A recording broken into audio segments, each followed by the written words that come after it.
The moon hangs over the Essex marshes, a sliver of bone barely visible behind slate-grey clouds rolling off the North Sea. It is the night of June 4, 1536. The air is thick with salt, rotting mud, and the metallic, terrifying scent of high treason.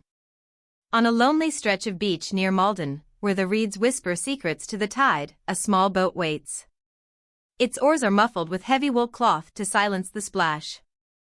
Standing on the shingle, shivering in a cloak far too thin for the biting night air, is a young woman of 20, the Lady Mary.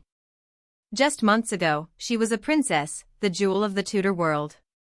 Now, she is a bastard, declared illegitimate by her own father, King Henry VIII. Her title, her jewels, her friends, her dignity, all stripped away. She has faced threats of the Tower, of poison, of the axe. She is a ghost haunting her own life. In our history, this is the night Mary Tudor's courage faltered. She stood at the edge of escape, a plan orchestrated by the imperial ambassador Eustace Shopweis, but she stepped back. She chose submission. She signed the document acknowledging her mother's marriage as incestuous and her father as supreme head of the church, breaking her own heart to save her life. But tonight, the wind blows differently. Tonight, the fear of death is outweighed by the fear of her father's wrath and the desecration of her soul. Tonight, Mary steps into the boat. The oars dip silently into black water. The boat glides past sleeping herons and mudflats toward a Flemish warship, the Emperor's Spear, anchored with lanterns extinguished, a dark shape against the darker sky. As Mary climbs the rope ladder, hauled up by rough foreign hands that treat her like a sacred relic, she is not just leaving England. She is leaving behind her identity. The Lady Mary who climbs aboard is defined by suffering in an English court. The woman who lands in the Spanish Netherlands 3 days later is something else entirely. She is a Habsburg. She is a weapon. She will never truly come home again. The news hits London like a physical blow, rattling Westminster's stained glass. The King's commissioners arrive at Hunsdon House the next morning, ready to coerce Mary into signing the oath of supremacy. Her chambers are empty. The bed unslept. Only a single letter remains, addressed to the King. It does not beg forgiveness. It commits her soul to God and her body to the protection of her cousin, Holy Roman Emperor Charles V. A letter of emancipation. Henry VIII's reaction is apocalyptic. Witnesses in the Privy Chamber describe a rage bordering on a stroke. Furniture smashes. Tapestries torn from walls. Screams until his voice fails, face turning a terrifying purple. This is more than a daughter running away, it is theft of royal property, a kidnapping, a declaration of war by the Emperor, the ultimate humiliation of a man obsessed with absolute control. The fallout is immediate and brutal. Thomas Cromwell, architect of the Reformation, whose duty it was to secure Mary's submission and keep the Emperor at bay, finds himself staring into the abyss. In our timeline, Cromwell survived 4 more years, building the machinery of the Tudor state. In this one, his failure is total. Arrested within the week, accused of negligence and of aiding the traitor, the man who dissolved monasteries is beheaded on Tower Hill in autumn 1536. The genius of the Tudor administration dies with him, leaving the government to lesser, more vicious men. But Henry's rage does not stop at ministers. His remaining child, 3-year-old Elizabeth, and Boleyn's daughter, just executed, is now a liability, a potential rallying point for rebels, Protestant and Catholic alike. Consumed by paranoia, convinced of plots to steal his heirs, Henry orders the toddler moved to the Tower of London. Under heavy guard, Elizabeth becomes a prisoner in the nursery, her childhood stripped away even more brutally than in our timeline.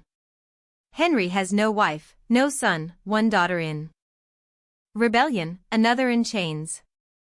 And then, the North rises. In late 1536, the Pilgrimage of Grace erupts. 30,000 men in Yorkshire and Lincolnshire. The Duke of Northumberland, who had tried to seize the throne in Edward VI's final hours, is dragged before the new queen. His execution is public, a warning to anyone who doubts Mary's claim or the reach of Habsburg power. Noble houses who resisted her now pay the price, lands confiscated, heirs imprisoned, estates burned. England's Protestant elite learned that rebellion is costly when the sword of Spain backs the law. Mary's rule is absolute from the start. The English court, once a place of factional intrigue, becomes a court of Habsburg discipline. Flemish advisors, Spanish generals, and Jesuit confessors occupy key positions. Catholicism is restored with ruthless efficiency.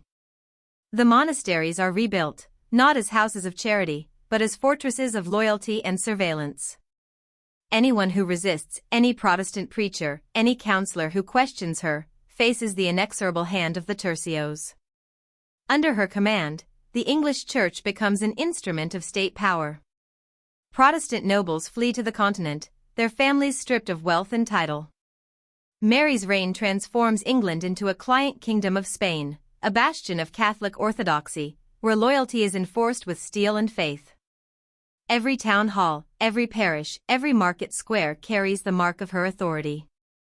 Her image is everywhere, mounted on coins, painted on tapestries, carved into pulpits.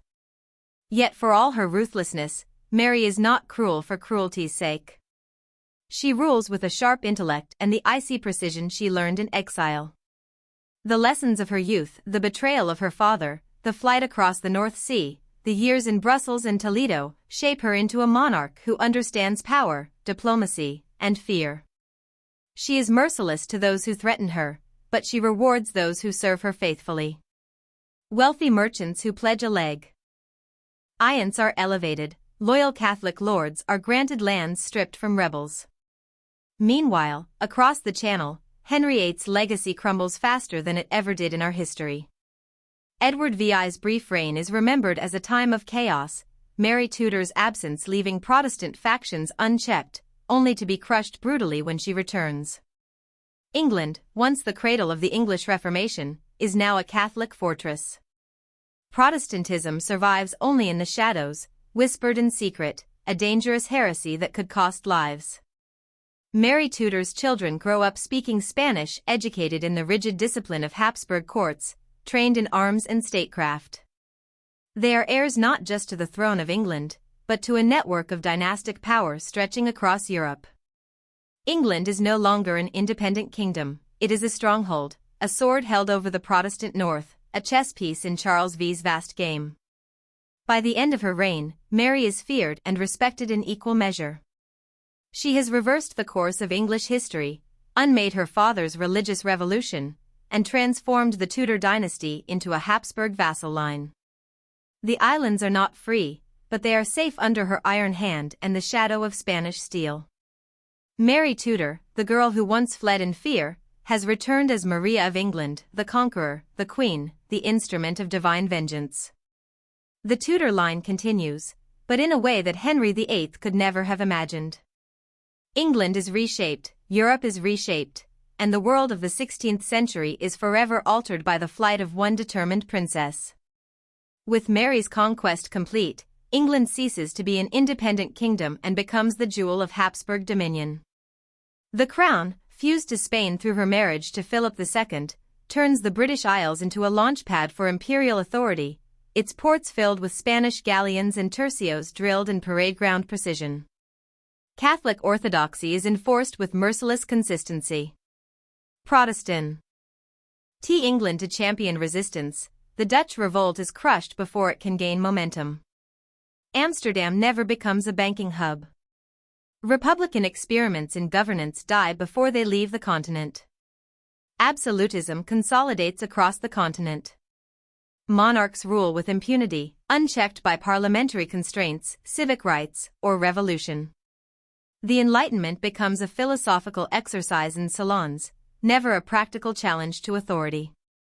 In this world, Mary Tudor, the girl who fled England in 1536, becomes Mary the Great. The small boat on a dark beach that in our history was an aborted escape becomes the pivot of a new world order. By surviving and embracing the Habsburg alliance, she transforms England from a fledgling Protestant experiment into a disciplined province of Catholic Europe. She saves her soul, secures her legacy, and reshapes the world in her image, but the cost is freedom itself. The irony is devastating. The child who once feared her father's tyranny becomes a monarch whose authority eclipses his. England is unified, ordered, and faithful, but stripped of the sparks of liberty, creativity, and innovation that would have defined the modern age. History remembers her not as Bloody Mary, a failed tyrant, but as Mary the Catholic, the architect of a world where order reigns and freedom is extinguished. A single decision on a dark Essex beach, the choice to flee or stay, echoes through centuries. And the world that might have been, the England that might have led exploration, innovation, and revolution, is lost to the tide of a different history.